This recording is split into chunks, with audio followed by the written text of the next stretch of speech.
देखिए, अगर आपका सपना है कि आप निकालें केवीएस जैसे एग्ज़ाम को, तो अब आपका सपना पूरा हो जाएगा। बस आपको क्या करना होगा, टेट वाली क्लास को ज्वाइन करना होगा और हमारी इन 10 क्लासेज को फॉलो करना होगा। अगर आप इन 10 क्लासेज को फॉलो कर लेते हैं तो निश्चित तौर पर आपका सिलेक्शन हो जाएगा। आज के विषय में हम बात करने वाले हैं करंट अफेयर्स के बारे में और पुरस्कार के बारे में। आइए अब बात कर लेते हैं एक एक चीज़ों के बारे में बिना किसी और बात की चर्चा करते हुए। जैसा कि बात करते हैं, यहाँ पर कहा गया है भारत रत्न के बारे में। देखिए, भारत रत्न के बारे में यदि हम बात करते हैं तो यह एक प्रकार का पुरस्कार है और देश का सबसे बड़ा नागरिक पुरस्कार है। तो इसके बारे में इस बात को भी ध्यान रखिएगा, देश का सबसे बड़ा नागरिक पुरस्कार है। तो अगर आपके एग्जाम में एक प्रश्न पूछ लिया जाता है कि देश का सबसे बड़ा नागरिक पुरस्कार कौन सा है, तो भारत रत्न है, इस बात को ध्यान रखिएगा। अच्छा, भारत रत्न में इस बात को भी ध्यान रखिएगा कि इसमें किसी भी प्रकार की कोई नगद राशि नहीं दी जाती है। तो जिसको भी यह सम्मान मिलता है, जिसको भी यह पुरस्कार मिलता है, उसे किसी भी प्रकार का कोई नगद राशि नहीं दी जाती है। और भारत रत्न से सम्मानित पहले व्यक्ति कौन थे, आपके एग्जाम में यह प्रश्न पूछा जा सकता है कि भारत रत्न से सम्मानित पहले व्यक्ति कौन थे, तो डॉक्टर सर्वपल्ली राधाकृष्णन थे। कौन थे? डॉक्टर सर्वपल्ली राधाकृष्णन जो थे पहले ऐसे व्यक्ति थे जिन्हें भारत रत्न से सम्मानित किया गया था। इस बात को ध्यान रखिएगा। यहाँ पर एक और बात को गौर करिएगा दोस्तों, एक और बात को गौर करिएगा, और बात ये है कि मरणोपरांत मतलब मरने के बाद किसे भारत रत्न से सम्मानित किया गया है, तो वे पहले व्यक्ति कौन थे, तो लाल बहादुर शास्त्री जी का नेम ध्यान रखिएगा। कौन थे? लाल बहादुर शास्त्री जी। लाल बहादुर शास्त्री जी जो पूर्व पीएम रह चुके हैं, तो ध्यान रखिएगा पूर्व प्रधानमंत्री रह चुके हैं लाल बहादुर शास्त्री, जिन्हें मरणोपरांत भारत रत्न से सम्मानित किया गया था। और जो एक तरीके से मतलब जीवित थे, पहले ऐसे व्यक्ति कौन थे जिन्हें भारत रत्न से सम्मानित किया जा चुका है, तो ध्यान रखिएगा डॉक्टर सर्वपल्ली राधाकृष्णन।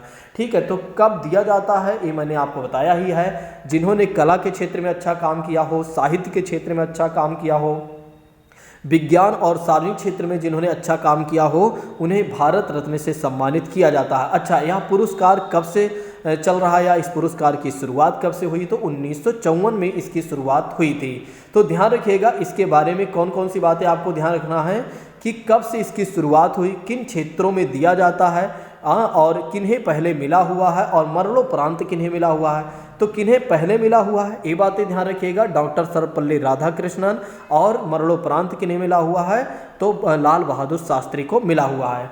चलिए अब आइए बात कर लेते हैं पद्म विभूषण, पद्म विभूषण, पद्म भूषण और पद्मश्री से।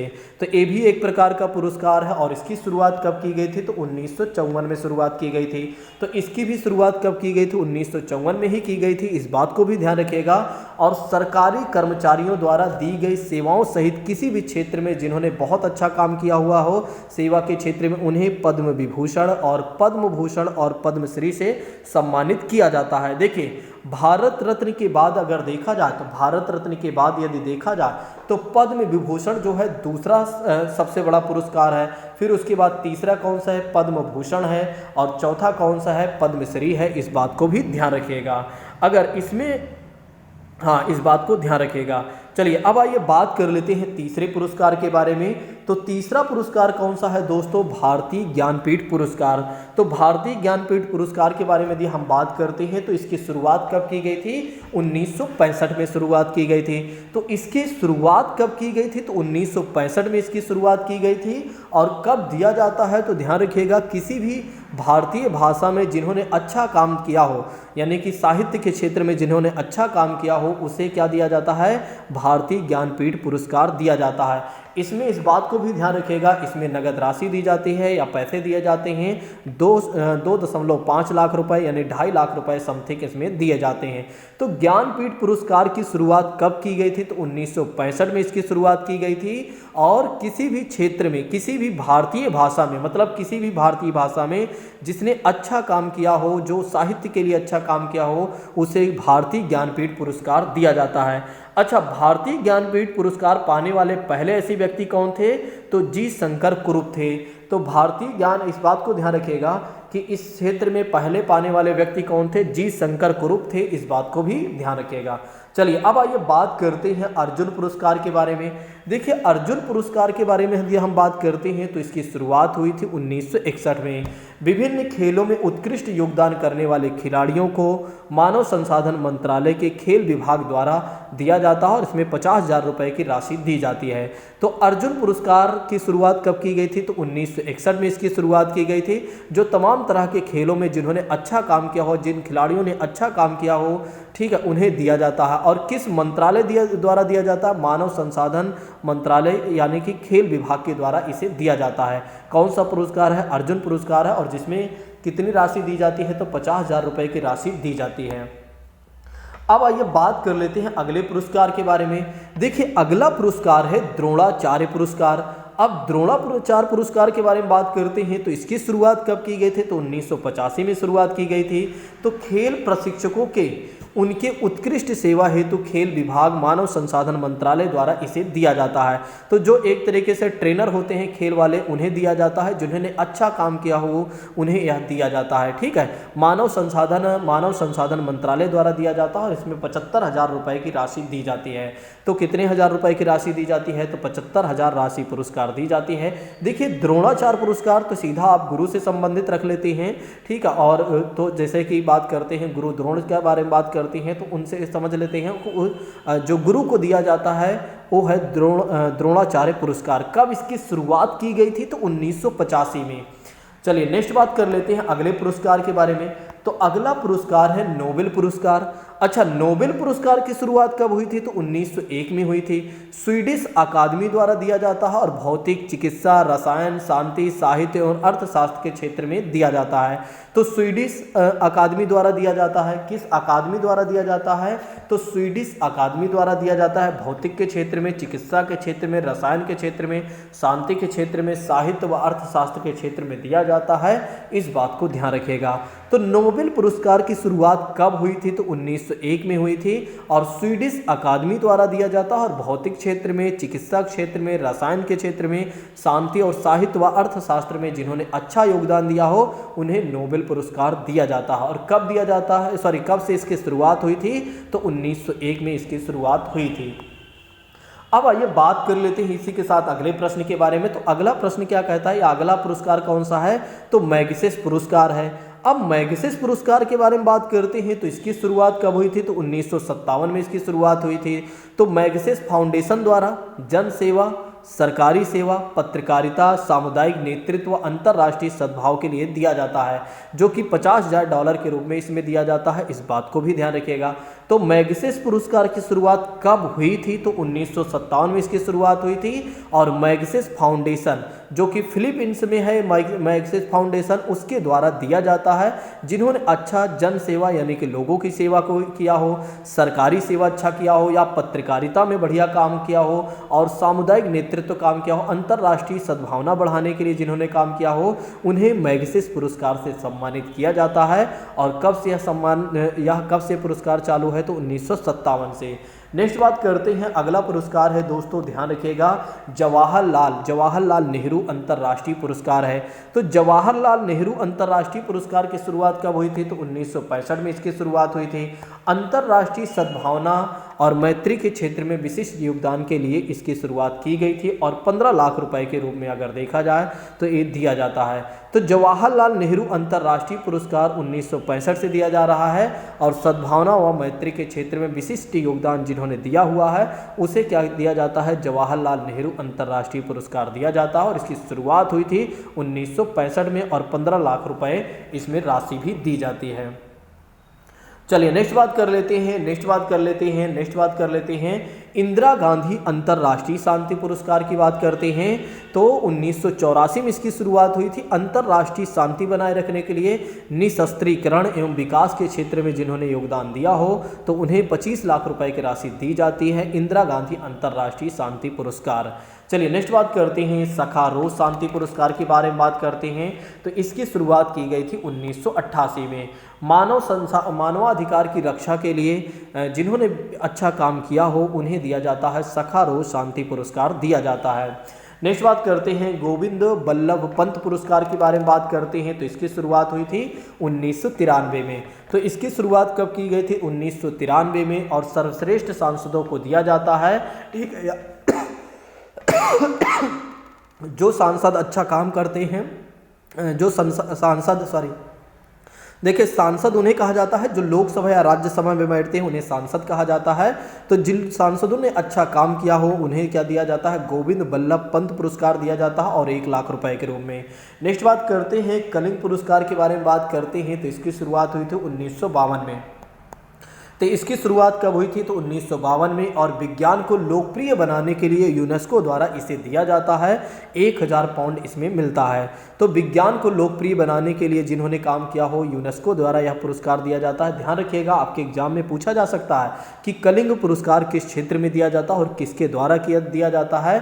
तो ध्यान रखिएगा, विज्ञान को जो लोकप्रिय बनाने में काम करते हैं उन्हें यूनेस्को द्वारा दिया जाता है, और इसमें 1000 पाउंड दिया जाता है। बोरलॉग पुरस्कार के बारे में बात करते हैं। तो इसकी शुरुआत हुई थी 1973 में। तो बोरलॉग पुरस्कार के बारे में बात करते हैं। तो इसकी शुरुआत कब हुई थी, 1973 में। और कृषि के क्षेत्र में उत्कृष्ट योगदान देने के लिए जिन्होंने काम किया हो, यानी कि कृषि के क्षेत्र में जिन्होंने अच्छा काम किया हो, उन्हें बोरलॉग पुरस्कार से सम्मानित किया जाता है। और इस पुरस्कार की शुरुआत कब हुई थी, तो 1973 में हुई थी। धन्वंतरी पुरस्कार के बारे में बात करते हैं। तो इसकी शुरुआत हुई थी 1971 के बारे में बात करते हैं। और चिकित्सा के क्षेत्र में आजीवन उपलब्धि हेतु धन्वंतरी फाउंडेशन द्वारा इसकी शुरुआत की गई थी। कुरियन पुरस्कार के बारे में बात करते हैं। तो 1990 के बारे में बात करते हैं। तो कुरियन पुरस्कार के बारे में बात करते हैं। तो इसकी शुरुआत हुई थी 1990 में। डेयरी उद्योग के विकास क्षेत्र में, डेयरी उद्योग में जिन्होंने अच्छा काम किया हुआ हो उन्हें कुरियन पुरस्कार से सम्मानित किया जाता है। नेक्स्ट बात करते हैं टॉयलर पुरस्कार के बारे में बात करते हैं। तो पर्यावरण के क्षेत्र में जिन्होंने अच्छा काम किया हो उन्हें टॉयलर पुरस्कार से सम्मानित किया जाता है। अच्छा, इसको आप जरूर ध्यान रखिएगा, आपके एग्जाम में पूछा जा सकता है, क्योंकि आप टीचर से संबंधित पेपर देने जा रहे हैं तो टीचरों में कहीं ना कहीं एक क्वेश्चन पूछा जा सकता है। चलिए नेक्स्ट बात करते हैं। अगले पुरस्कार के बारे में बात करते हैं। तो गोल्डमैन पुरस्कार है, और इसकी शुरुआत हुई थी 1969 में। देखिए कहीं जाइएगा नहीं, ज़्यादा पुरस्कार तो ये नहीं है। इसके बाद करंट अफेयर्स है, ठीक है। तो इसके बाद करंट अफेयर्स के हैं, तो इसको भी आप देख लीजिए ताकि आपका करंट अफेयर्स भी कंप्लीट हो जाए। एक बार देख लीजिए, देखिए एक बार इसलिए देख लीजिए कि कहीं ना कहीं आपके एग्जाम में पूछा जा सकता है।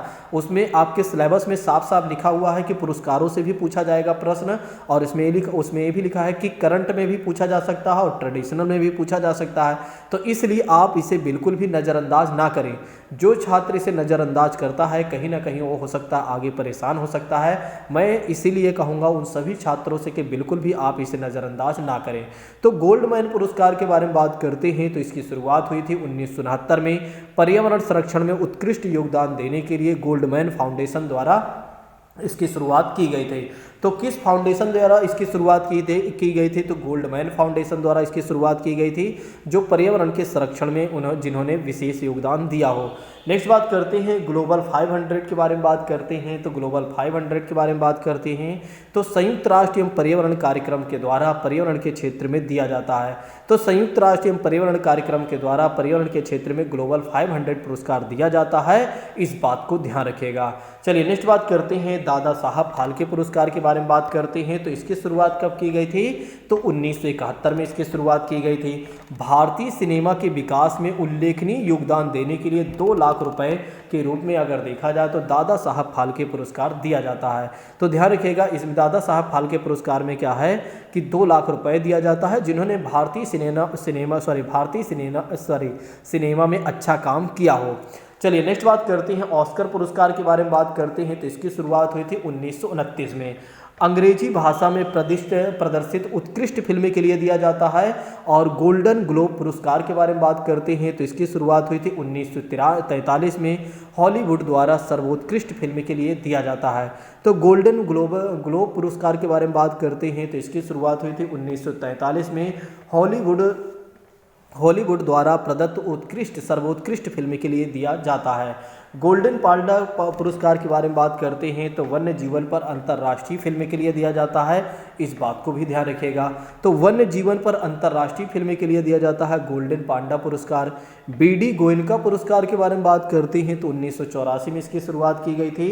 1984 में इसकी शुरुआत की गई थी। और पत्रकारिता के क्षेत्र में जिन्होंने अच्छा काम किया हो उन्हें यह दिया जाता है। तो पुलित्जर पुरस्कार के बारे में बात करते हैं तो इसकी शुरुआत हुई थी 1917 में। पत्रकारिता के क्षेत्र में फिरोज गांधी पुरस्कार, पत्रकारिता के क्षेत्र में जिन्होंने अच्छा काम किया हो उन्हें पुलित्जर पुरस्कार से सम्मानित किया जाता है।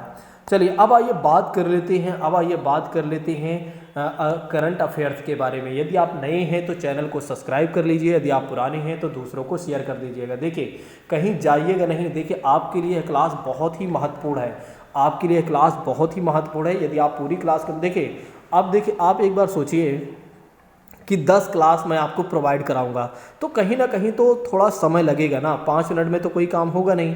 ठीक है, अगर 5 मिनट में 10 क्लास दे दिया जाए, उससे सिलेक्शन हो जाता तो फिर मैं सबको 10 क्लास ही देता रहता हूँ। लेकिन हाँ, इस बात की मैं गारंटी देता हूँ कि भले ही थोड़ा से टाइम वाली क्लास रहेगी, ठीक है, 20 मिनट के हो सकते हैं, 30 मिनट के हो सकते हैं, 40 मिनट के हो सकते हैं, 50 मिनट, लास्ट 50 मिनट की क्लास रहेगी मान के चलिए। हाँ, ये है कि अगर मैं अपने पूरे ईमानदारी और निष्ठा से पढ़ाता हूँ तो निश्चित तौर पर आपका सिलेक्शन हो जाएगा। अगर मैं आपके अकॉर्डिंग चलता हूँ, जैसा आप चाहते हैं कि कोई 15 मिनट की वीडियो मिले, 10 मिनट की वीडियो मिले, ठीक है, अगर मैं आपके अकॉर्डिंग चलता हूँ तो फिर कहीं ना कहीं आप परेशान हो सकते हैं। इसलिए मैं चाहूँगा कि अपने अकॉर्डिंग चलूँ, जिससे क्या हो कि मान लेते हैं एक ही छात्र देखता है, 2 ही छात्र देखता है, लेकिन कम से कम उसका भला तो हो। ठीक है, चलिए बात करते हैं महत्वपूर्ण पुरस्कार के बारे में और 2022 में किन्हें कौन सा पुरस्कार मिला हुआ है। जैसे कि एडमिरल सुनील लांबा के बारे में बात करते हैं जो नौसेना के प्रमुख थे। ठीक है, तो इनको सिंगापुर देश के द्वारा क्या है, मेरिटोरियस सर्विस मेडल दिया गया है। ठीक है, तो इसके द्वारा सम्मानित किया गया है। ठीक है, मेरिटोरियस सर्विस मेडल के द्वारा सम्मानित किया गया है। किस देश के द्वारा, तो सिंगापुर देश के द्वारा इन्हें मिला हुआ है। तो एडमिरल सुनील लांबा को ध्यान रखिएगा, जो कि नौसेना यानी कि नेवी के प्रमुख रहे हैं। इस प्रश्न को ध्यान रखिएगा, इस पॉइंट को आप जरूर ध्यान रखिएगा। अगला जो पॉइंट है आपके एग्जाम में पूछा जा सकता है कि 52वां यानी कि 52 दादा साहब फाल्के पुरस्कार सितंबर 2022 में दिया गया और किसे दिया गया था, तो आशा पारेख।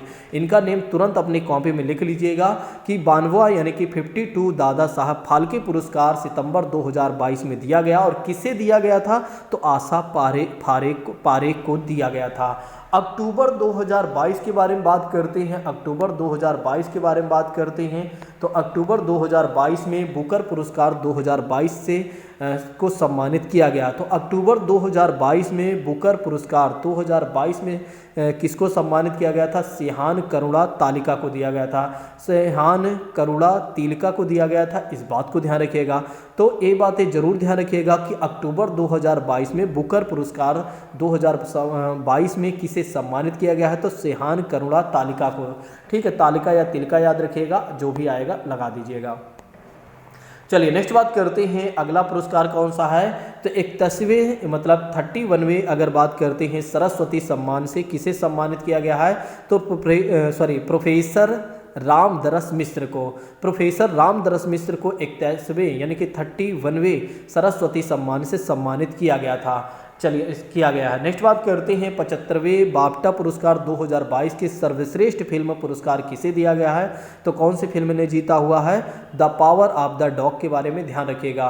तो 75वें बाफ्टा पुरस्कार 2022 के सर्वश्रेष्ठ फिल्म का पुरस्कार किसने जीता हुआ है, the power of the dog. आपके एग्जाम में पूछा जा सकता है, देखिए ऐसे ही प्रश्न आपके एग्जाम में पूछा जा सकता है, तो ध्यान रखिएगा the power of the dog. चलिए नेक्स्ट बात करते हैं 57वां ज्ञानपीठ पुरस्कार किसे दिया गया है, तो दामोदर मौजो को। किसे दिया गया है, दामोदर मौजो को दिया गया है। किसे दिया गया है, दामोदर मौजो को दिया गया है। कौन सा पुरस्कार, ज्ञानपीठ पुरस्कार, ज्ञानपीठ पुरस्कार। इस बात को ध्यान रखिएगा। ठीक है, किसे दिया गया है, तो दामोदर मौजो को। नेक्स्ट बात करते हैं एबल पुरस्कार के बारे में बात करते हैं। एबल पुरस्कार 2022 से डेनिस पार्नेवल सुलिवन को सम्मानित किया गया है। तो एबल पुरस्कार 2022 में किसे दिया गया है, तो डेनिस पार्नेवल सुलिवन को दिया गया है। नेक्स्ट बात करते हैं मिस इंडिया वर्ल्ड वाइड 2022 का खिताब किसने जीता हुआ है, तो खुशी पटेल ने जीता हुआ है। तो मिस इंडिया वर्ल्ड वाइड 2022 का खिताब किसने जीता हुआ है, तो खुशी पटेल ने जीता हुआ है। किसने जीता हुआ, खुशी पटेल ने जीता हुआ। मिस इंडिया वर्ल्ड वाइड 2022 का खिताब किसने जीता हुआ है? खुशी पटेल ने जीता हुआ है, इस बात को भी ध्यान रखिएगा। चलिए नेक्स्ट बात करते हैं, मिस दिवा यूनिवर्स 2022 का खिताब किसने जीता हुआ है? दिविता राय ने जीता हुआ है। तो मिस दिवा यूनिवर्स 2022 का खिताब किसने जीता हुआ है? दिविता राय ने जीता हुआ है। मिस अर्थ इंडिया 2022 का खिताब किसने जीता हुआ है? ये बातें भी ध्यान रखिएगा। मिस अर्थ, देखिए दिवा यूनिवर्स पूछा जाता है तो दिविता राय को ध्यान रखिएगा। और मिस अर्थ इंडिया 2022 का खिताब किसने जीता है? तो वंशिका परमार ने जीता हुआ है। किसने जीता हुआ है? वंशिका परमार, तुरंत याद कर लीजिए। मिस अर्थ इंडिया 2022 का खिताब किसने जीता हुआ है? तो वंशिका परमार ने जीता हुआ है। चलिए नेक्स्ट बात करते हैं, अगला पुरस्कार कौन सा है? तो अगला पुरस्कार है मिस दिवा यूनिवर्स 2022 का खिताब किसने जीता हुआ है? दिवा, ये तो बता ही दिया हूँ, ठीक है, यहाँ तक हो गया है। चलिए नेक्स्ट पुरस्कार के बारे में बात करते हैं। मिस वर्ल्ड 2021 का खिताब किसने जीता हुआ है? कैरोलिना विलास्का ने जीता हुआ है। तो मिस वर्ल्ड 2021 का खिताब किसने जीता हुआ है? कैरोलिना ने जीता हुआ है। मिस यूनिवर्स 2021 का, ये आपके एग्जाम में 100% पूछा जा सकता है, तो इसको ध्यान रखिएगा। तो मिस यूनिवर्स 2021 का खिताब किसने जीता हुआ है? हरनाज कौर संधू ने जीता हुआ है। और 2022 वाला देख लीजिएगा, अभी हाल ही में किसी को मिला हुआ है, अभी हमने करंट अफेयर्स के पिछली क्लास में कवर किया था, जो कि अमेरिका की थी। मिस यूनिवर्स 2021 का खिताब किसने जीता हुआ है? तो हरनाज कौर संधू ने जीता हुआ है। चलिए नेक्स्ट बात करते हैं, अगला पुरस्कार ये है कि फेमिना मिस इंडिया 2022 का खिताब किसने जीता हुआ है? सिनी शेट्टी ने जीता हुआ है। तो फेमिना मिस इंडिया 2022 का खिताब किसने जीता हुआ है? सिनी शेट्टी ने जीता हुआ है। मिस इंडिया यूएसए 2022 का खिताब किसने जीता हुआ है? आर्या वालेकर ने जीता हुआ है। तो आर्या वालेकर ने जीता हुआ है। 94वें ऑस्कर पुरस्कार 2022 में सर्वश्रेष्ठ फिल्म का पुरस्कार किसने जीता हुआ है? कोडा फिल्म ने जीता हुआ है। तो 94वें ऑस्कर पुरस्कार 2022 में सर्वश्रेष्ठ फिल्म का पुरस्कार कोडा ने जीता हुआ है। कौन सी फिल्म ने जीता हुआ है? कोडा फिल्म ने। तो 94वें ऑस्कर पुरस्कार 2022 में सर्वश्रेष्ठ फिल्म का पुरस्कार किसने जीता हुआ है? कोडा फिल्म ने जीता हुआ है, ध्यान रखिएगा। चलिए कहीं जाइएगा नहीं, बस दो चार और देख लेते हैं जो मेन है। देखिए यहाँ तक हमने देख लिया है, ठीक है। अब बात एक कर लेते हैं कि गोल्डन ग्लोब अवार्ड 2022 में the power of the dog का बेस्ट फिल्म ड्रामा ने जीता हुआ है। और विल स्मिथ को बेस्ट एक्टर ड्रामा के लिए मिला हुआ है। और निकोल किडमैन को बेस्ट एक्ट्रेस ड्रामा के लिए मिला हुआ है। तो गोल्डन ग्लोब 2022 का अवार्ड किसे मिला हुआ है?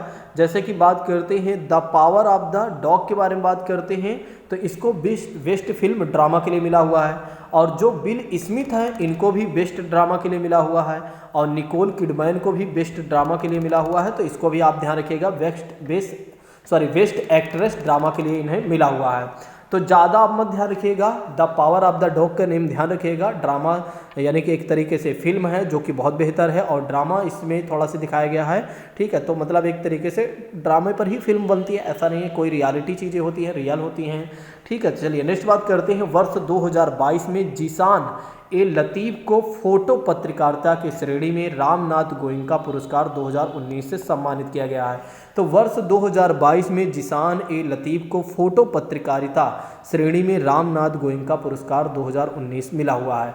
नेक्स्ट बात करते हैं टेम्पल्टन पुरस्कार 2022 किसने जीता हुआ है? फ्रैंक विल्जेक ने जीता हुआ है। तो फ्रैंक विल्जेक ने जीता हुआ है, इस बात को ध्यान रखिएगा। तो टेम्पल्टन पुरस्कार 2022 ने किसने जीता हुआ? फ्रैंक विल्जेक ने जीता हुआ है।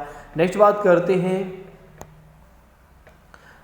करते हैं वलोडिमीर जेलेंस्की को लिबर्टी मेडल 2022 से सम्मानित किया गया है।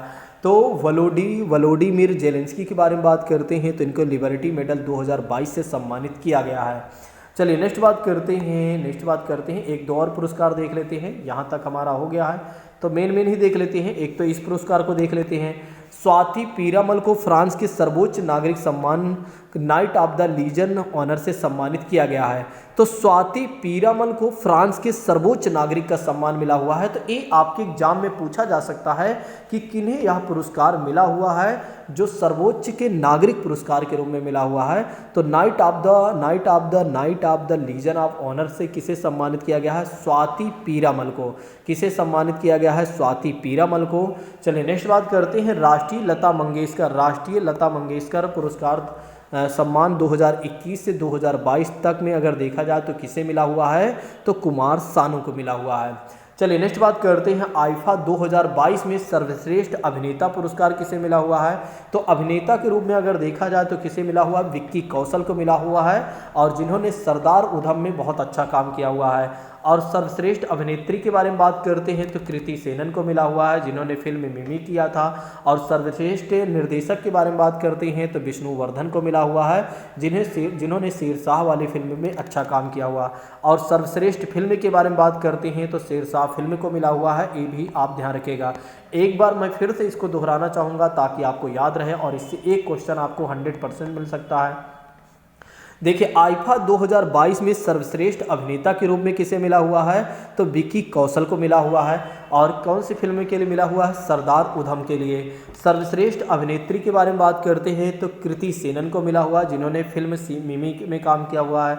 सर्वश्रेष्ठ निर्देशक के बारे में बात करते हैं विष्णुवर्धन, फिल्म शेरशाह के लिए मिला हुआ है। सर्वश्रेष्ठ फिल्म का पुरस्कार की बात करते हैं तो शेरशाह ने जीता हुआ है, इस बात को भी ध्यान रखिएगा, शेरशाह फिल्म ने जीता हुआ है। ठीक, चलिए नेक्स्ट बात कर लेते हैं, एक और 2 पुरस्कार के बारे में देख लेते हैं। ठीक है, थोड़ा सा बड़ी क्लास हो गई है लेकिन मैं चाहूँगा कि पूरा बता दूं। ठीक है, भले ही थोड़ी सी बड़ी क्लास हुई है। चलिए ज़्यादा नहीं, बस 1-2 देख लीजिए कम से कम। और जैसे कि दादा साहब फाल्के पुरस्कार देख लीजिए।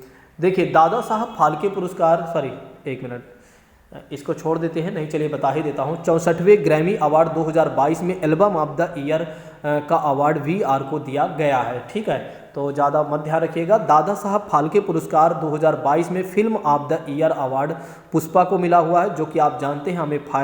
हमें आपने फ्लावर समझा लेकिन हम फायर हैं, ये तो आप जानते ही हैं। ठीक है, तो फिल्म ऑफ द ईयर किसे मिला हुआ है? अवार्ड किसे मिला हुआ है? पुष्पा को मिला। द राइज को सर्वश्रेष्ठ पुष्पा फिल्म को मिला हुआ है, और पुष्पा द राइज इसका पूरा नेम है। ठीक है, तो इसका पूरा नेम है पुष्पा द राइज को सर्वश्रेष्ठ फिल्म पुरस्कार से सम्मानित किया गया है। और शेरशाह को भी मिला हुआ है, अभी मैंने बताया था। ठीक है, तो वही वाला जो था आपका, 1 मिनट, ये वाला जो था आईफा के रूप में ध्यान रखिएगा। और दादा साहब फाल्के के भी रूप में अगर देखा जाए तो इस फिल्म को मिला हुआ है किसी? शेरशाह को। सर्वश्रेष्ठ अभिनेता के रूप में अगर देखा जाए तो रणवीर सिंह को मिला हुआ है। ठीक है, सर्वश्रेष्ठ अभिनेत्री के रूप में अगर देखा जाए तो कृति सेनन को मिला हुआ।